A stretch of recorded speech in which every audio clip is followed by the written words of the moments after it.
سنت های پیامبر صلی الله علیه و سلم برای ما چراغی است در مسیر زندگی.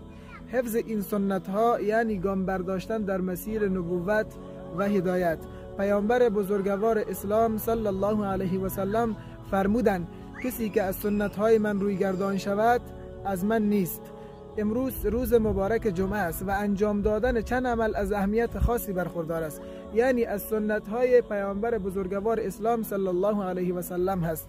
اول غسل نمودن در روز مبارک جمعه، دوم استعمال مسواک، سوم پوشیدن لباس پاک، چهارم استعمال عطر و خوشبویی، پنجم خواندن سوره مبارکه کهف. احیا نمودن یکی از سنت های پیامبر صلی الله علیه و سلم در این زمان برابر است با ثواب 100 شهید و بشارت همراهی کردن پیامبر صلی الله علیه و سلم در بهشت.